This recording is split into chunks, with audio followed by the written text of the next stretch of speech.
Thursday, the 3rd of August, was my first full day in hospital. Had a lot of doctors coming around to talk to me.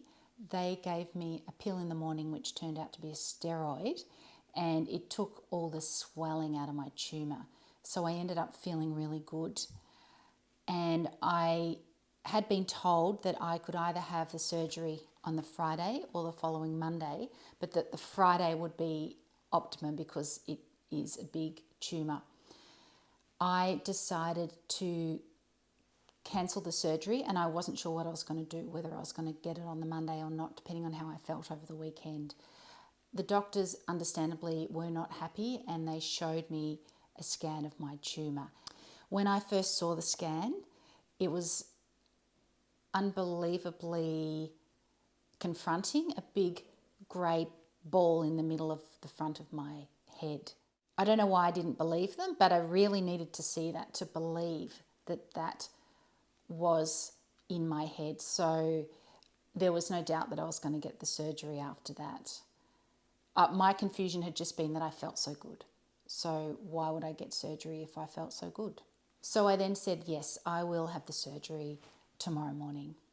At 6:45 on the Friday morning, they started prepping me for surgery, and then they wheeled me to the bay they put you in before you go into surgery. Before I left my ward, I texted Jason to say that I am going into surgery now. And he actually made it in to see me before I went into the room where I got the anaesthetic. And that was a really moving moment. They wheeled me into the pre-op bay and hooked me up with all sorts of things, put a nice warm blanket over me, and the anaesthetist came and started putting catheters into me. So he said that it was a general anaesthetic. I had worried at some point that it might be local because I'd heard that some people who have brain surgery are awake during the procedure, but that wasn't the case with me. All I can remember is him talking and then me waking up back in my ward. They called Jason at about 2:30 to say that I was out of surgery and that it went well, and that I'd be back in the ward at about 4 o'clock. So he came and was there when I woke up, which was really good. Jason was surprised that they hadn't shaved my head. They did the incision across here in my hairline, and this photo just shows how I looked after the surgery.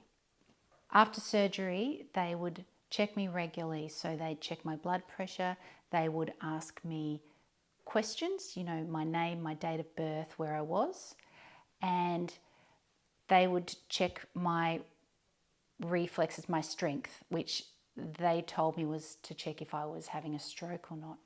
In the early hours of the morning after surgery, I stopped being able to answer their questions.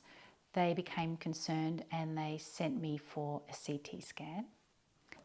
Later that day, they sent me for an MRI, and when I got back, I was doing really well. I was shuffling cards, reading the newspaper. Magistrate Simon Smart ordered Girl House wear an electronic doing a crossword. I felt good, and the nurse, I remember one of the nurses saying that I'm fine. And I thought that actually helped, that I got that positive feedback. Later that night, my aphasia returned. It was very frustrating. They would ask me questions and I couldn't answer them, or I'd answer them incorrectly. So they would ask me my name and I'd say my husband's name. They'd ask me my husband's name and I wouldn't know. And the feeling of that happening in your head is just complete confusion. My family went home extremely worried, understandably, but it seems that I must have had a good night's sleep that night, which is incredibly helpful, because I texted my husband the next day and he was so beside himself with joy that I have my senses back.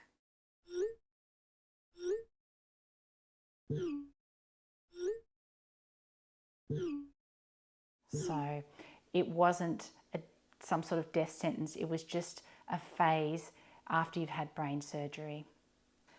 At about 9:45 on the Sunday, I was able to get up and take my first steps.